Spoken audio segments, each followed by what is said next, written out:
Salam alaikum. Chers téléspectateurs, bonjour.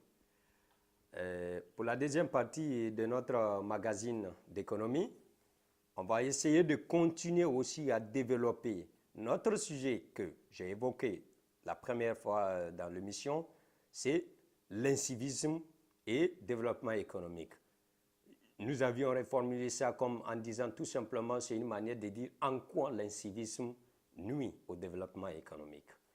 Alors, pour développer ça, nous sommes en train de suivre un schéma qui est de savoir ce qu'il faut, quelles sont les choses qu'il faut pour qu'une économie soit viable, pour qu'une économie soit compétitive. Et parmi les choses, on en a cité beaucoup. Rappelez-vous, nous allons continuer en se disant tout simplement que pour qu'une économie soit compétitive, on a besoin que l'économie soit plus ou moins formelle. En d'autres termes, il faut que l'économie soit cadrée. Une économie, pas une économie qui demande forcément l'intervention de l'État, mais une économie dans laquelle il n'y a pas de dualisme. Alors que dans les économies de nos pays, en l'occurrence du Niger, la règle, c'est que c'est le dualisme. Il n'y a même pas d'exception en réalité à cette règle-là. C'est-à-dire, la règle, c'est le dualisme. En d'autres termes, notre système économique roule de manière que il y a les choses qui évoluent de manière parallèle et jamais les choses-là ne vont pas se rencontrer. Un exemple, tu verras dans nos économies, dans notre économie, l'évolution de deux secteurs qui n'ont rien en commun et qui sont côte à côte, dont leur évolution, en d'autres termes, leur pratique, nuit l'un à l'autre. Un exemple concret, vous prenez ici à Niamey, à côté de l'université qui est du côté de la rive gauche, qu'ils appellent communément la F16, à côté, vous avez toute une machine, tout un centre de menuiserie. Quand je dis à côté, c'est vraiment collé. Collé au mur. Ce que vous entendez le plus, ce sont des coups de marteau. Ceux qui sont là, ils sont en train de dire qu'ils réfléchissent dans le cadre éducatif. Mais les coups de marteau, des tôles, tout ce qu'il faut pour les menuisiers et les maçons, on en vend. Ce sont des voitures du 1er siècle qui circulent avec des sons, klaxons, pip, pip à chaque seconde. Ils font leur activité, c'est vrai. Mais de l'autre côté du mur, il y a l'université du pays qui réfléchit ou bien qui essaie de créer des cadres pour que le pays soit un jour un pays appelé, un pays émergent, même si c'est par aberration. Mais voici ces deux secteurs qui sont côte à côte. Ils évoluent ensemble, mais d'une manière parallèle. Alors qu'à côté d'un système éducatif tel que l'université, on a besoin des librairies, on a besoin des bibliothèques, à côté, tout proche, des centres pour faire des photocopieuses. Là où l'université se trouve pour avoir une photocopieuse, en tout cas à la rive gauche, il te faut déplacer sérieusement. Pas 500 mètres, non, plus d'1 kilomètre pour que tu gagnes ça. Mais si tu as besoin des salons ou bien tu as besoin des peintures ou bien des barres de fer pour faire ta construction, eh bien tu feras mieux de te rendre à côté du mur de l'université. C'est ça un paradoxe. Et c'est ça, ce paradoxe-là que l'on doit éliminer pour que le système économique soit en marche.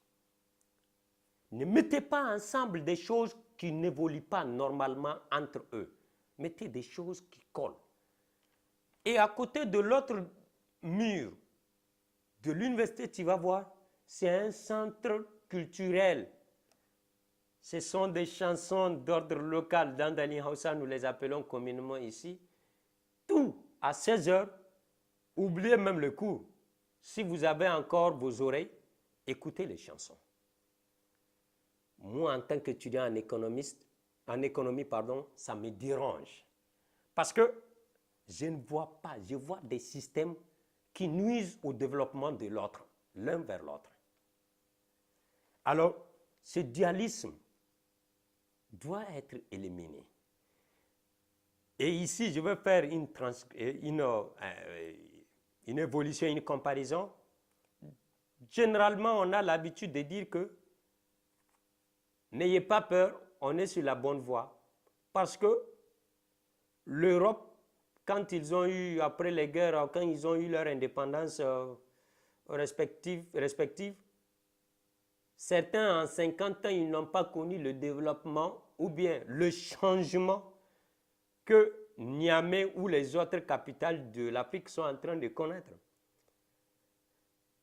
Je n'acquiesce pas cette version parce que je rétorque tout simplement en disant que, attention, eux, en 50 ans, malgré qu'ils n'ont pas connu les buildings qu'on a aujourd'hui, mais eux, ils étaient sur une voie bien tracée. Ils n'ont pas ce dualisme que nous avons aujourd'hui. En 50 ans, quand tu regardes Paris, tu vas voir que quand on te dit que c'est un quartier résidentiel, c'est vraiment un quartier résidentiel. Il n'y a pas un building de 5 étages ou 10 étages ou 12 et à côté il y a un banco du 1er siècle, construit par nos arrière-grands-parents non modifiables. Tu ne verras pas ça. Tu ne verras pas un centre de formation à côté duquel on ne vend pas les choses qui ont un rapport avec ces centres. Non. Ici, tu montes un building de 12 étages, tu vas voir à côté des taudis. Tu vas voir quelqu'un il se lave avec ses moyens de bord, même l'eau de douche là, et là à côté de lui, il se lave, alors qu'à côté, il y a un immeuble de 12 étages. Alors, nous ne sommes pas sur une voie, c'est notre paradoxe comme ça. On a connu des évolutions extraordinaires. Oui, mais quand tu connais ce genre d'évolution et que tu n'es pas sur une voie, believe me, tu n'iras nulle part. Il faut connaître là où on va, avec les moyens qu'on a, pour se dire qu'un jour on sera développé. Alors, si l'on n'élimine pas notre dualisme, on n'ira nulle part. L'autre point que j'aimerais développer, c'est le point de la production. Toute économie qui ne produit pas, si elle n'est pas appelée à disparaître, en tout cas, elle n'y sera pas compétitive. Alors, qu'est-ce que nous produisons au Niger? Si je dis à quelqu'un que nous ne produisons rien, vraiment, il n'a pas le droit de me dire que non, de démentir, ou bien d'aller contre ce que je suis en train de dire. Nous ne produisons rien.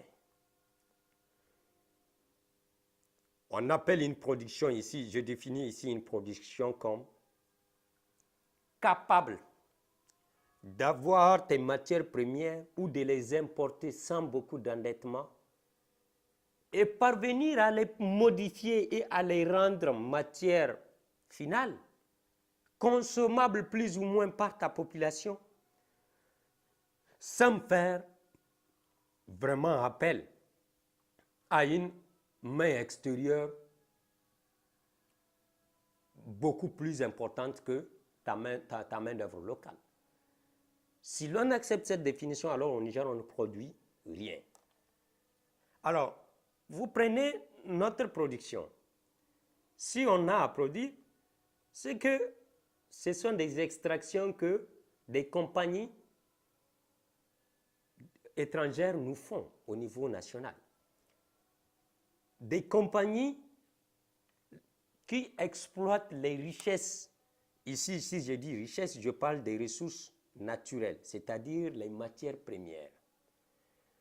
Extraction de ces matières premières à l'état brut. Attention, tout ce qu'on transforme ici, si vraiment on produit des déchets.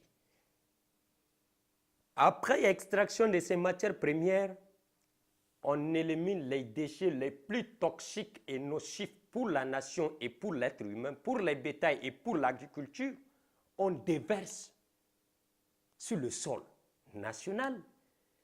Et bon, ben, ce qui contient un peu de toxiques, moins toxiques, on les embarque, attention, avec escorte militaire, que même le président n'a pas droit à ça.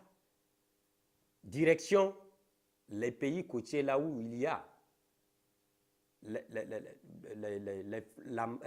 la mer, pour que les bateaux puissent les transporter, et que le peu de toxiques qu'il y a, même en étant là-bas, après transformation, on ne déverse pas sur leur sol. On garde ça, on revient pour déverser sur vos sols. Si ce n'est pas sur le sol nigérien, alors demandez aux Ivoiriens avec l'histoire de Boko Haram. Beaucoup en connaissent ça. On déverse les déchets toxiques importés et votre population, comme c'est une population, comment les médecins appellent ça, souche ou bien une population expérimentale, vous pouvez mourir, on pouvait voir ce que ça fait. Alors, je ne veux pas m'emballer dans les trucs de la société civile, mais tout ce que je sais, c'est qu'on ne produit rien, on ne produit que des déchets. Ce que nous produisons comme matière première, elle est réexportée à notre niveau pour être revendue au niveau national de manière très très chère. Si nous vendons le prix de l'uranote, puisque ne soyez pas sans, on produit de l'uranote, c'est après transformation que ça devient de l'uranium. Si 1 gramme de l'uranote produit extrait au Niger coûte 50 000 francs, aujourd'hui je ne connais même pas le prix, peut-être c'est 20 000, c'est 27 000, il faisait une fois c'est à 100 000